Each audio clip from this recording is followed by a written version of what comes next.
Every man gives his life for what he believes.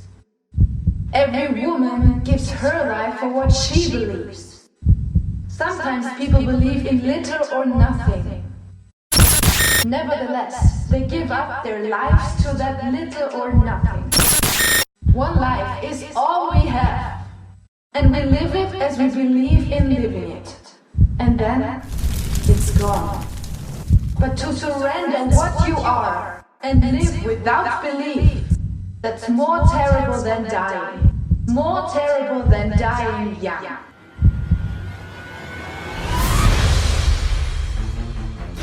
The arrival of Jeanne d'Arc onto the earth plane and her subsequent adventures have left an unerasable mark in history books. One of the greatest remote viewers of all time, the image of Jeanne d'Arc, the legend, visionary and clairvoyant, has weaved its magic, transcending time itself. Her strength, courage, and compassion is recognized by protagonists, artists, musicians, and even freedom fighters. She is a symbol against oppression and injustice. But how did Jeanne d'Arc come to be? At the age of 13, she had her first vision of Saint Michael by the oak tree just outside Domremy. Was she to know the adventure she was about to embark upon? Did the veil that separates the two worlds suddenly and dramatically open fully to young Jeanne, leaving her isolated and standing with her 2 feet in both worlds simultaneously? And what secrets did she hold and subsequently take to the grave? Did she truly have the ear of God through channeling such revered saints, Michael, Margaret, and Catherine? Or was she just another visionary of her time, with intuition being her only guide? To unravel this mystery, we must be prepared to unlearn everything that popular history has insisted we believe. Only then, like a jigsaw puzzle, adding piece by piece, can we obtain a clearer picture, and by doing so, rebuild the true character of Jeanne d'Arc, the saint, the visionary, the legend. So to understand the phenomena that is Jeanne d'Arc, the visionary, the clairvoyant, and how she came to be, we have to suspend almost everything that we know about her and unlearn everything that we know about her, because this story is far greater and far more intriguing than history documents. Her life is a psychological thriller. This is epic. It is in fact a prophecy of Merlin of more than 800 years prior to her birth that sets the stage for her arrival onto the earth plane, a stage that has transcended time itself, and her magic and her dance has weaved through the centuries and has stood thus far the test of time. This prophecy, that some say is legend or folklore, is very precise in its wording, that France would be lost by a woman, that woman in question being Isabel of Bavaria, and would be saved by a virgin or a maid that lives on the borders of Lorraine and whose home could see the oakwood forest. And Jeanne would have been very much aware of this folklore, this prophecy of Merlin, or this legend. And she would have known that she lived on the borders of Lorraine. She would have known that she's a virgin, and she would have known that she could see the oakwood forest from her home. So in many ways, Jeanne at this early age was preparing herself for the forthcoming journey. The 2 years in which she made some very prophetic prophecies in her very short lifespan of approximately 19 years will prove without a shadow of a doubt that her arrival onto the earth plane was in fact perfect divine timing. It's important to understand that linear time in which this 800-year-old prophecy is presented to us is an illusion. Time and space are inseparable, and they are multidimensional. And this 800-year-old prophecy only exists because we make it exist. This prophecy has been downloaded generation after generation, year after year, decade after decade, and century after century, making a massive field of information. And as this information grows, what we now understand is there's a lot of genetic inheritance, so people would have had this information embedded into them before they come onto the earth plane also. And it only took a recipient, and in this case being Jeanne d'Arc, to transcend that energy into reality.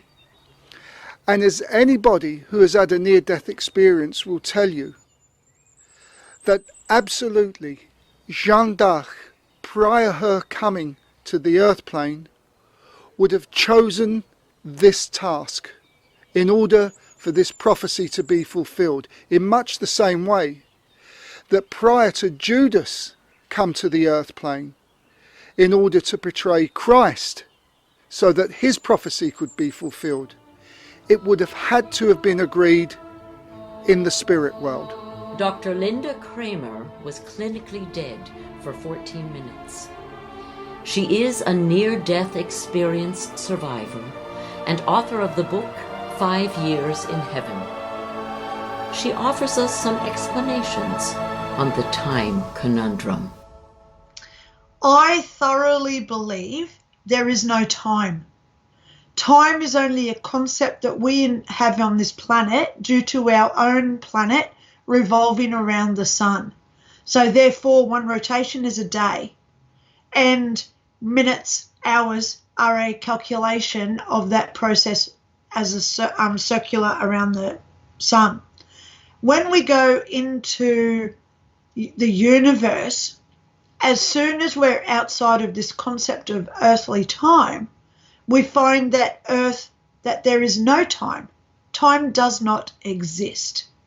So therefore, I have a few theories about Jeanne being, I would call, prophesized to be here 800 years before her birth. One, it could be that a being outside of our earthly plane has that knowledge of all knowing due to there being no time. So therefore, everything is concurrent. Everything, whether it's from 2000 BC, the year 1428, or now in 2023, everything is actually happening at the same moment. Therefore, Jeanne's prophecy of becoming 800 years after the prophecy can simply be explained as it was concurrent in the knowledge of the person who announced it. But then we also go deeper into our soul being, where our souls are all-knowing, and we do sign up for life lessons and life contracts. And therefore, in that theory of a life contract, how do we know that it wasn't a soul who knew that 800 years later they themselves would inhabit the body of Joan of Arc, and then they professed her coming because they were her? Has history documented Jeanne d'Arc incorrectly?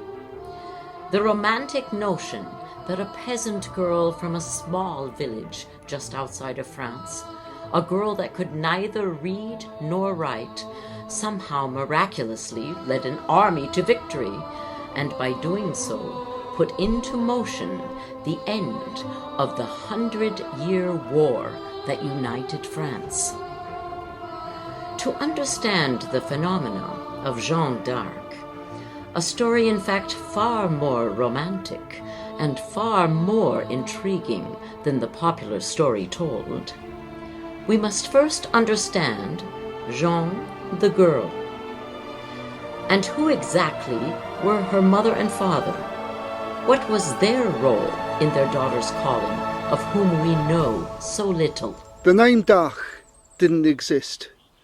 There was no apostrophe in 15th century France. In Italy at the time it was coming in, but in France it wasn't the case.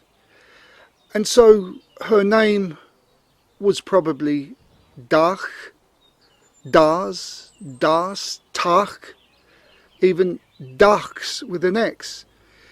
It's a derivative of her father's name, Jacques, who actually we're not really even sure if that is his real name. It could be Jacob or Jacques. So what we do know is that Jeanne actually said in one of the public examinations that she did not know her family name. And it was only later on in I think the 5th public examination that she said her name was Jeanne d'Arc. But this is most likely because she was told that's what it was. But the transcripts also say that she did not know her family name. The idea of Jeanne d'Arc is some romantic notion, Jeanne of the bow. But Jeanne was a warrior. She wasn't a foot soldier who used a bow and arrow. Her sword was quite important to her. And in fact, one of her prophecies talks of where her sword could be found, buried deep behind the altar of the church of St. Catherine de Fibrois, a church that she had never been to prior to that sword being found there. She actually sent somebody to go and get it. So as you can see, at this fundamental level, there are some big misrepresentations of Jeanne, her name, her position, and exactly who her family was. The popular history books record Jacques d'Arc as being a poor peasant farmer, barely able to keep a roof over his head, and needed the assistance of his children, including young Jeanne, to work the land, herding sheep and cattle in between their duties at home with their mother, Isabelle Romée. But are these records accurate? Is there more to Jacques d'Arc than history records so little about? What influence did family life have over young Jeanne? And furthermore, who exactly was her mother, Isabelle Romée? We know that actually the d'Arc family were not peasants. And this is important to understand because Jeanne's perception in life would have been based around her basic understanding of life and everything that was enveloped around that life. Jacques d'Arc owned 21 hectares of land. And to give you some perspective, that's about the equivalent of 75 soccer pitches. You don't get to own that amount of land if you're a peasant. The d'Arc family were effectively low-grade nobles called vavasseurs or vassals. And Jacques d'Arc was appointed dean of the village of Domremy. And part of his duties were administrative and military duties. He would also have had to have taken the collected taxes to Robert de Baudricourt of Vaucouleurs. And so it's inconceivable that Jeanne would not have gone with him from time to time on this journey. Can you imagine the conversation between father and daughter on this journey? However, it's also clear that she would have learned the language of nobility and chivalry. Her father would have taught her how she should approach the aristocratic society, if you will. And it's most likely that Jeanne would have learnt her military prowess from her father, because she also admitted that she would have had to, on the occasion, knowing that there's an invading army come, bring the cattle and the livestock and the villagers to a safe place. It's again inconceivable that she couldn't ride a horse. She would have had to have known how to have ridden a horse. And so none of these duties that Jacques d'Arc had would have been given to a peasant. We also believe that they owned the only stone building in the village, which still exists today, but has been developed and has got another story. At the time, it had a ground floor and a loft.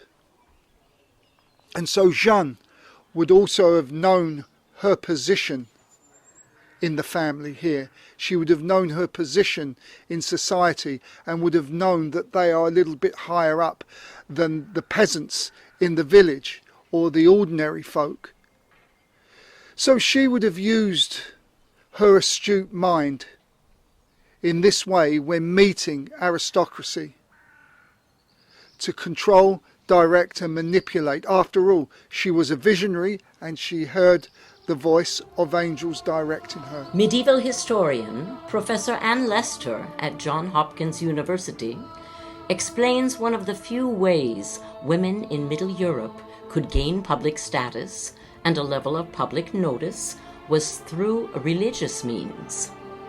Is it possible that Jeanne d'Arc could have been seen as a divine messenger and more readily accepted as such? This practice of prophecy or mysticism, the idea that women are receiving voices from God or from the saints and are the conduit of those voices, was absolutely a way that women could find and create a kind of legitimate space for their own expression of ideas. Because in a way, they are subsuming their own ideas and giving them over to, again, the voice of God or of the saints. So I think it's, again, a very kind of clever way of going about this, but there's also a long tradition that this is a way to legitimate sort of women's agency and voice. Now, that said, I also think Joan of Arc did truly believe she was receiving these visions and voices. So, we need to respect her own sense of religion and her role in that, as was true, I think, of many other religious women. There is a long tradition, and Joan is a part of this, of women, female mystics, having a significant amount of authority, and I think people in particular respecting and responding to the kinds of messages they put forward. And I think one of the reasons for this is sometimes the fact that they were young and they were seen as particularly pure if they sort of professed or went into the religious life from very early on. But I think another reason is that so much of Christian prophecy in its legitimate form is grounded in the idea that a prophet would be humble or would make themselves Christ-like. And within the social status of medieval Europe, there are very few positions that are more humble than a peasant girl, right? Sure. And so, you couldn't, in a way, have less power. So that makes her a kind of ideal receptacle or recipient of divine revelation, in that sense, that God will choose the more humble person to speak to or speak through. And so I think this idea was understood and cultivated in various ways and made sense to people that that she would be somebody in that humble form to receive this kind of information. We can see other parallels. There are male mystics and prophets, but they're often, again,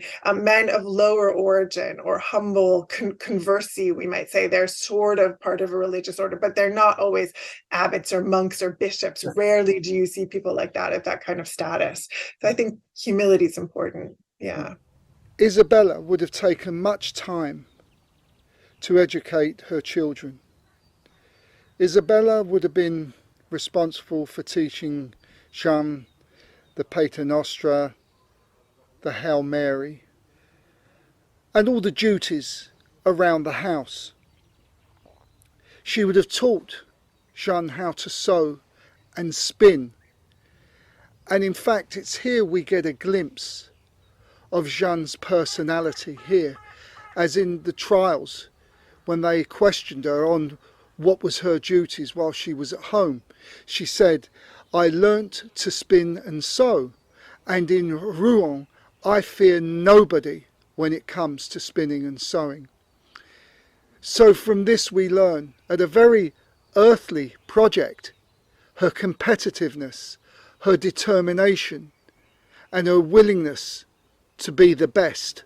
And this story that she was a herder of sheep and cattle is absolutely incorrect, because in the trial, as is written in the transcript, she says, "When I was at home with my father, I employed myself with the ordinary duties of home.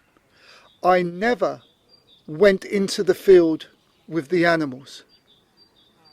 And this is a complete turnaround now of the mainstream story that tells us she was a herder of sheep and cattle.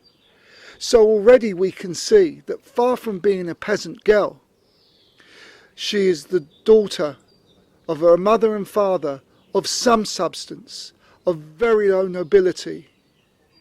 She would have had some kind of education in military simply by talking to her father. She would have known how to speak with nobility and would have known chivalry. Jeanne d'Arc was not an ordinary medieval peasant girl. You know, I think another reason why she's often framed as a sort of lesser status and kind of marginal is because that region that she comes from in the east, the Vosges, not too far from Metz, was not central France. So in a way to try and integrate her story and her family, I think there is almost a kind of metaphor in the sense that they're not as well connected, but they are not of purely peasant stock. I think also those comments in her deposition about how she spends her time, we also need to remember that France had been at war with England for decades by this point. They are desperate, and the majority of the 100 Years' War, of course, is fought on French soil all through that territory. The landscape had been devastated, and it would have been extremely unsafe for a girl to have been out on her own tending the sheep. And she's sort of, I think she and her family are very much aware of that. So she wants to also, I think, make those points clear. We need to remember sort of the context in which her words are being put forward. In particular, in medieval Europe, sort of what her class structure was, if she's a part of the nobility, if she's a part of the peasantry, if she's free or unfree, if she's part of the urban bourgeoisie, that determines many different aspects of her role in society. I think across the board, one of the most important roles that all women would have played is roles within the family. At the noble level, that meant that women and the lands and properties attached to them, either because they inherited them or because of marriage, those holdings would pass to their heirs. And in an attempt to keep those land holdings together was incredibly important for most noble families. And women played a key role in the structure and coherence of those families. Similarly, among the urban bourgeoisie, women would have played a significant role in running businesses, overseeing certain aspects of production, and the way in which the household functioned as a whole unit, but in particular an economic and social unit. Even if they didn't have legal status to plead their cases or be represented in documentation, they would have had a fundamental role in making that whole system work. And of course, among the peasantry, both free and unfree, women did a tremendous amount of labor, particularly we know in terms of cloth production for this whole period of time, and within, agricultural work in the fields. So with respect to Joan of Arc, we know that some of the background of her own family, both in pastoral work, but also in just the daily labor of keeping a farm running and the kinds of structures and relationships she'd have with lords or people over her and her family would have. Her virginity and her cleanliness, as they called it, would have stood her in good stead. They'd often say that Jeanne never had the secret illness that women had. And so this gave her more power with her visions, because at the time it was believed that the devil could have no commerce with a virgin. So her voices were quite acceptable to even the church. It only became unacceptable if the church could prove that those saintly voices were demonic. Yeah, I think exactly. The 15th century here, we're right on the cusp of a significant transition in terms of the sort of treatment and, prosecution, if you will, of women visionaries, either as heretics or as witches. Witches will become a much more common accusation by the later 15th and 16th century. In the earlier period, being brought up on charges of heresy is still, I think, a real both fear and reality for women and for the kinds of individuals like bishops who they will encounter. And so, Joan is her whole situation takes place right at this moment of change. She's not really accused of being a witch per se, but there are questions about the nature of the voices she hears, and is this diabolical, the role of the devil, or is it heretical? Is she actually hearing someone else or having these own ideas herself? And so I think thinking about those distinctions is important, because that determines the ways in which bishops or tribunals will come up with particular charges and talk to women about the kinds of authority that they claim. What was absolutely not allowed to women throughout this period, from the apostolic period forward, really, is to preach. And so you could talk about the visions and voices you hear. You could be that conduit, but you couldn't relate your own ideas or interpret the Bible yourself.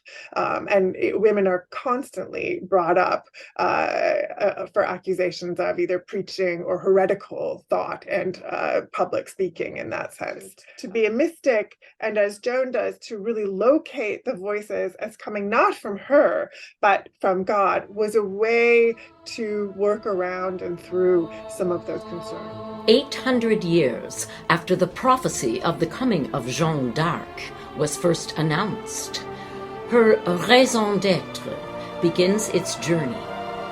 Her mission, as stated by her voices, had 4 clear and historically important objectives. Firstly, to raise the siege of Orléans. The city was besieged for 7 months prior to Jeanne's arrival on April 29th, 1429. 7 months later, the prophecy was fulfilled. The second prophetic responsibility was to get the release of the Duke of Orléans, who fell into the hands of the English at the disastrous campaign in Agincourt in 1415. Her actions eventually got him released, but some 9 years after her death.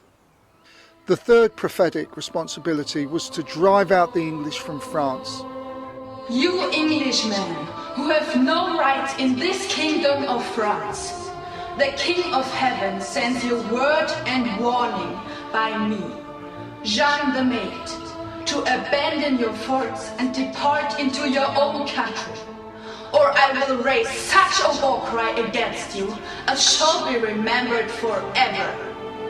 And this I write to you for the third and last time, nor shall I write further.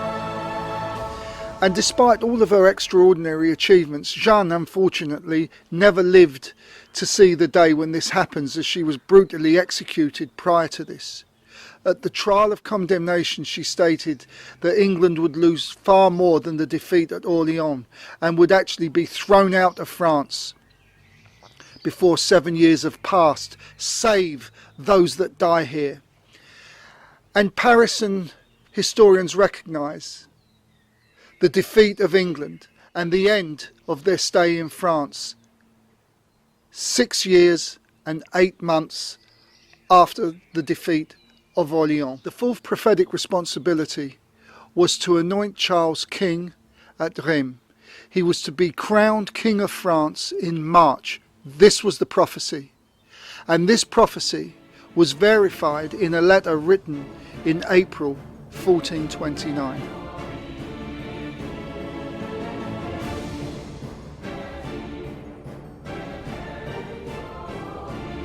Tomorrow the blood will flow from my body, above the breast. How could she know the exact place the arrow would pierce her body? And on this same day, she predicted against all probability that the triumphant army would enter into Orléans over the bridge, which at that time was broken down. That is what did occur. I loved that sword because it was found in the church of Saint Catherine, whom I loved. She described in detail the location and appearance of a sword in the chapel of Saint Catherine de Fierbois. It was found buried, and the blade was so covered in rust it would have been impossible for her to describe it without having seen it before. Jeanne was warned by her guides that she would be wounded by an arrow at the attack of Tourelles, 7th of May, 1429. I will only be with you for 1 year. It is needful then that you use me to the full.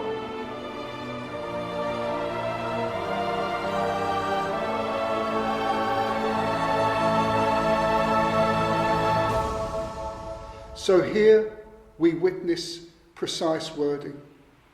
And even when there's uncertainty, she states that uncertainty very clear, making it sure that she cannot be misrepresented or misunderstood. Jeanne, in her 15th century frame of mind, understood the power of words, and she stood before, always in these public examinations, in front of over 40 people, and she never mixed her words.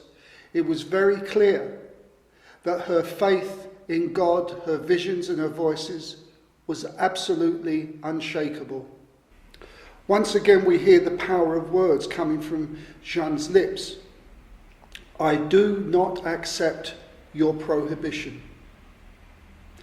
And when they question her again on her wishing to escape, she says, it's true, I do wish to escape and still do.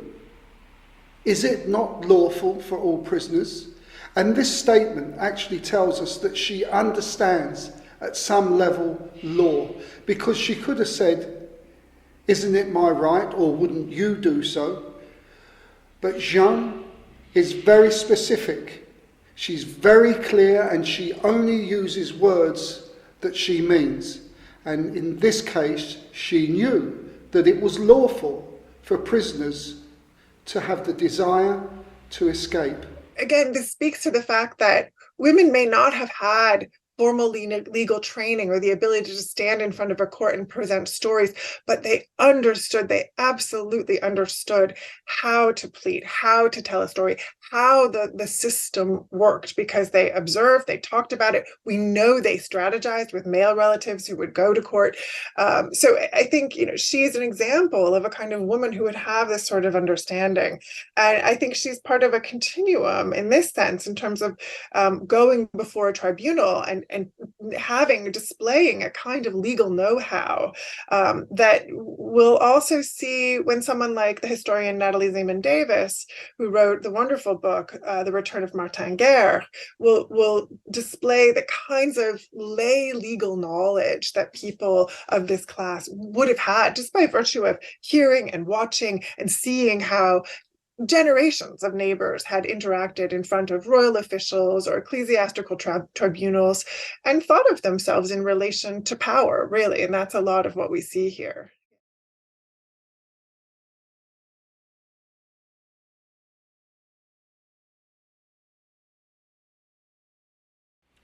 And so once again, they wish her to take an oath.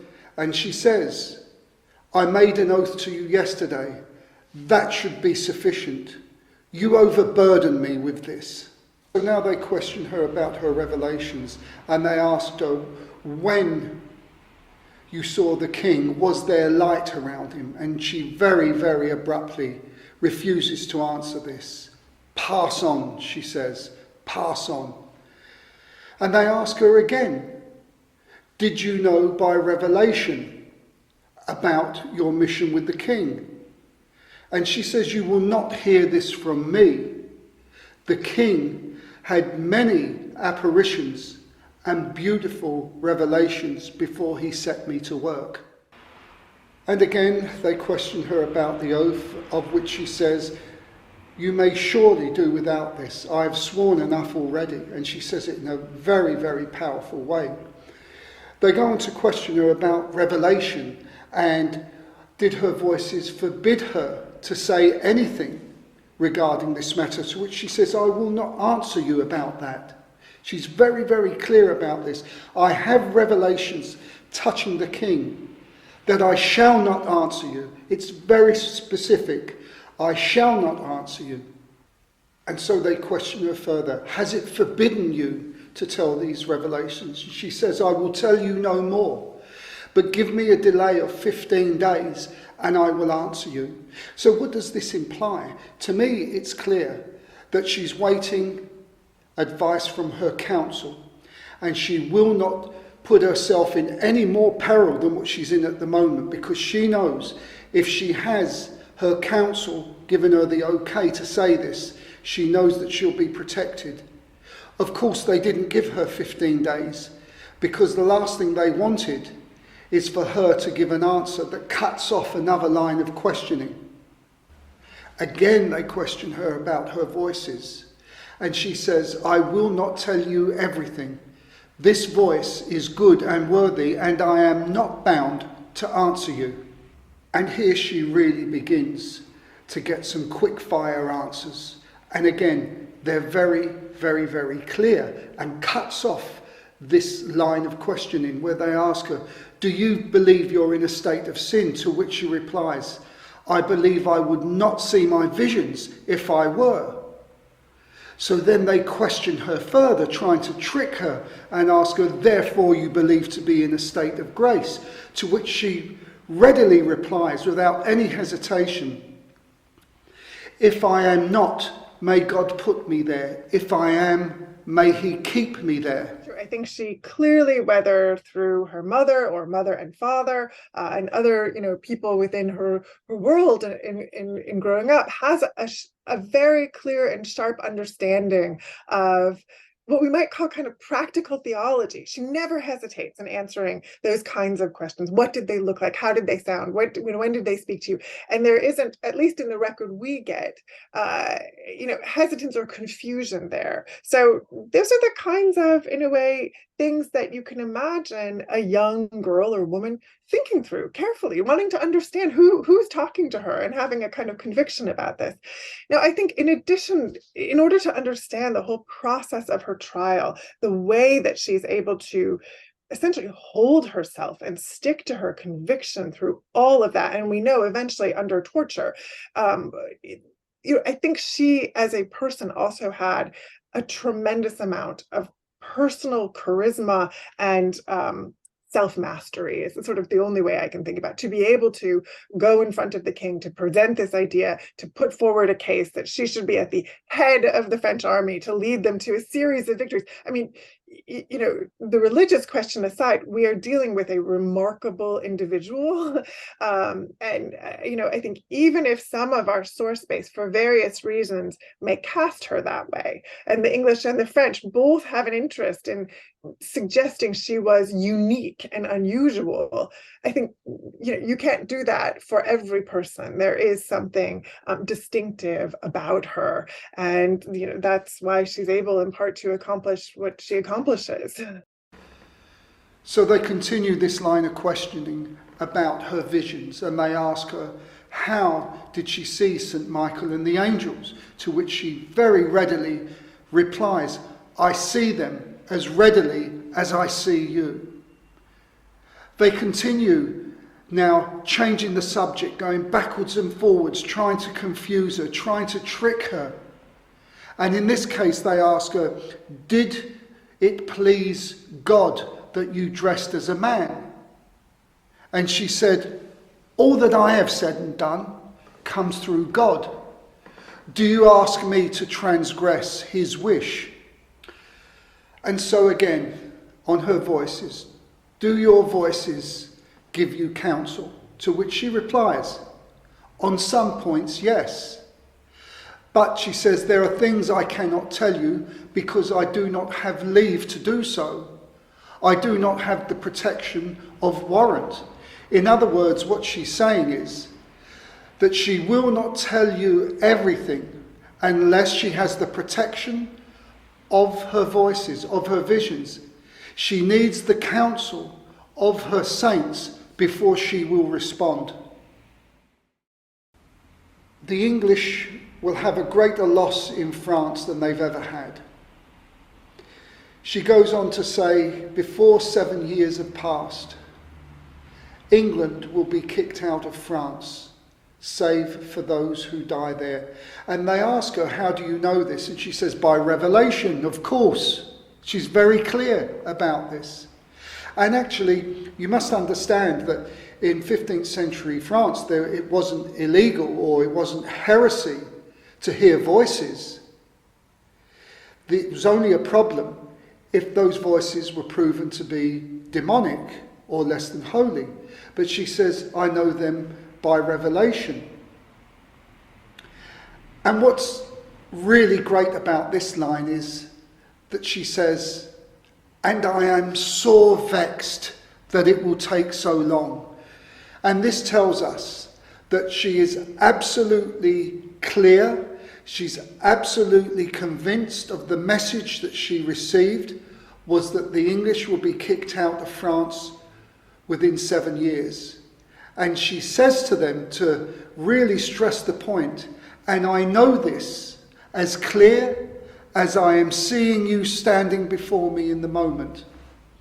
And actually historians all agree that it was the raising of the siege of Orléans that was the beginning of the end for the English campaign in France, and that 6 years and 8 months after that siege, England, their campaign was finished. They were done in France. And so they continue their line of questioning. When will this happen? To which she replies very quickly, I do not know the hour of the day. Well, which year will this happen? And she says quite clearly, I will answer you no more. And now they change the subject again to try and throw her off guard very quickly, twisting and turning with their questions to trick her. And they ask her, your saints, when they came to you, did they have hair? It is well to know they have, she says, very profound, very quick. Does St. Margaret speak English to you? Of which almost sarcastically she replies, why should she speak English when she's not on the English side? And so then they question her again about St. Michael. Does he wear clothes? Did he come to you naked? To which she replies, very cleverly, is God so poor that he cannot afford to clothe them? There are a series of very complicated jurisdictional questions when they decide how the trial should go forward. And choosing to put her in front of a tribunal of bishops based out of Paris was in many ways following a kind of ecclesiastical precedent or procedure that we know had happened earlier in the later 13th and throughout the 14th century with other women. A good example would be Margaret Porete, who had written a book and was a kind of mystic. In the end, she's condemned for what is considered as to be a heretical book, and she and the book were burnt at the stake in 1310.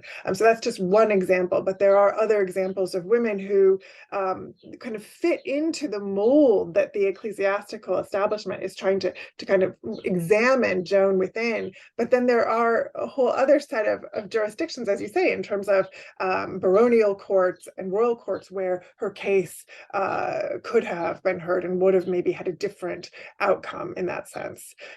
I think we're dealing with such an exceptional moment during the 100 Years' War where the English are in control and they then choose the tribunal in which she's going to be tried. And then when the French are victorious again, they retry her case, and after she's dead, come out with a very different outcome. So in this sense, we get a unique kind of view into how the two sides would and did construct a version of Joan of Arc through the sources.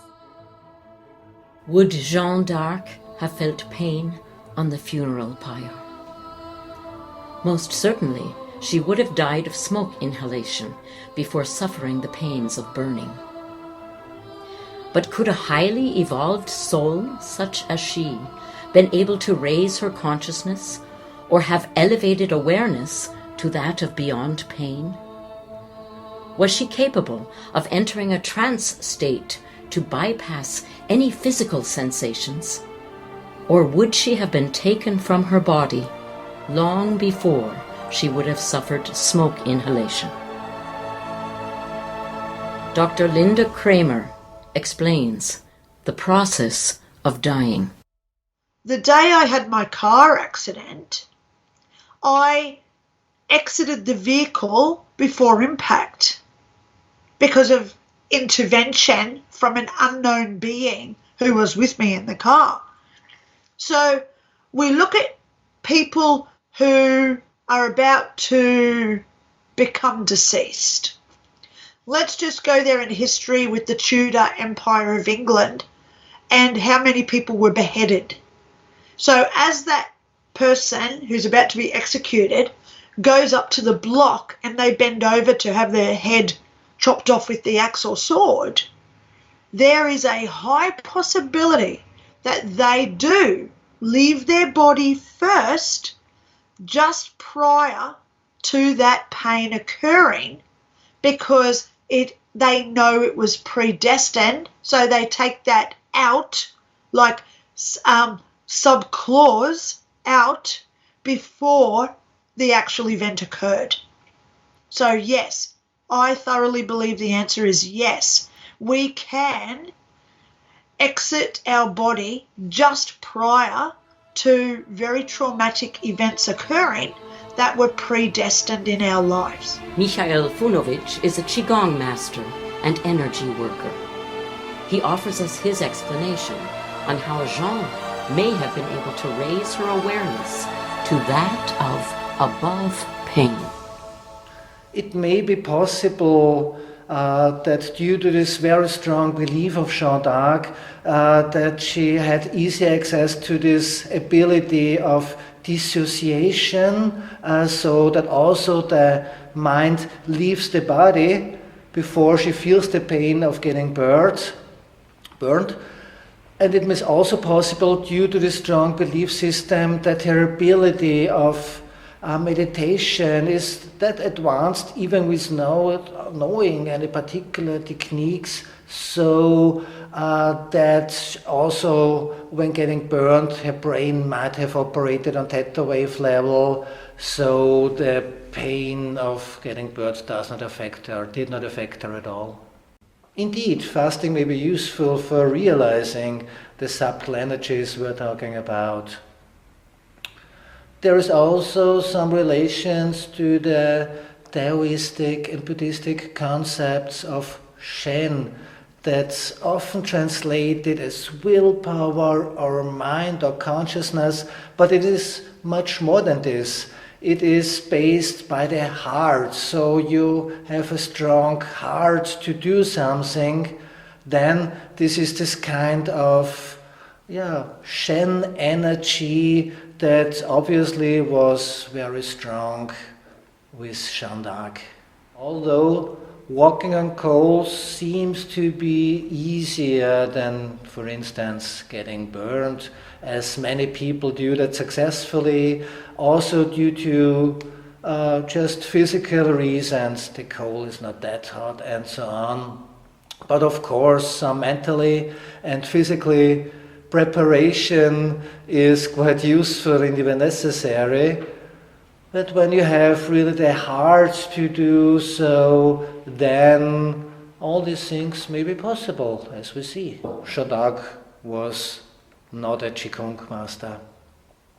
Qigong probably was not known in Europe of the 15th century, and there's also no evidence that Jeanne d'Arc practiced Qigong, but she may have been a Kung Fu master, as this term not only refers to martial arts, but any kind of arts or regular practice that you do and you reach mastery.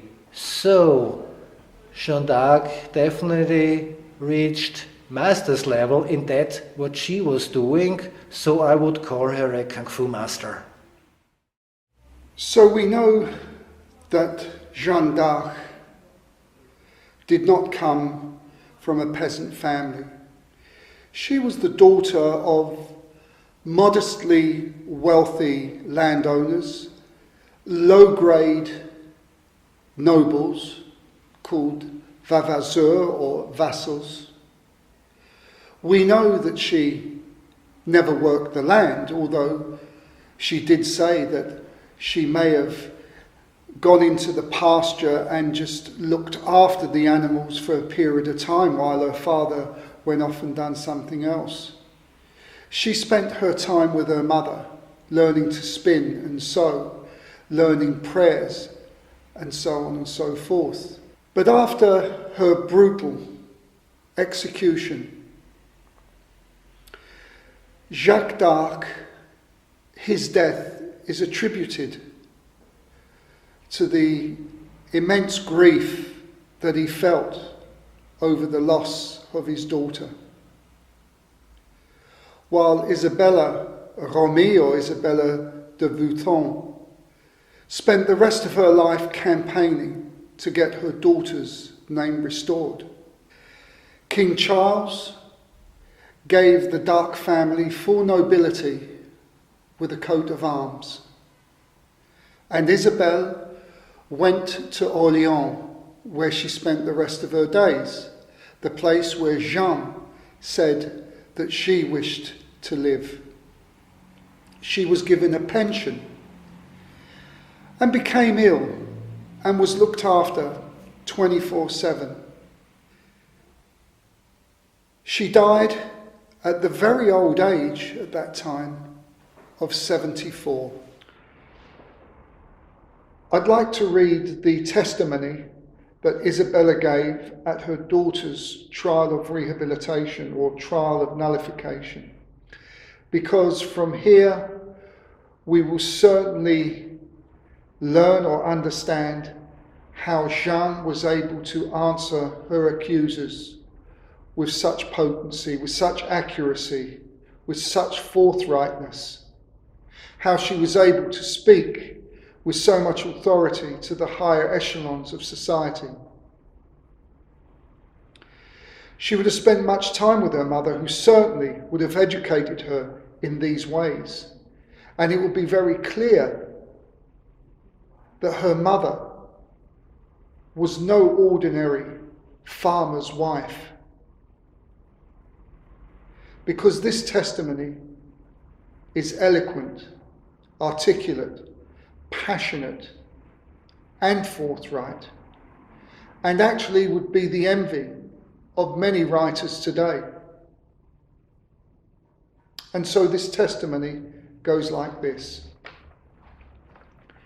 I had a daughter born in lawful wedlock who grew up amid the fields and pastures. I had her baptized and confirmed and brought her up in fear of God.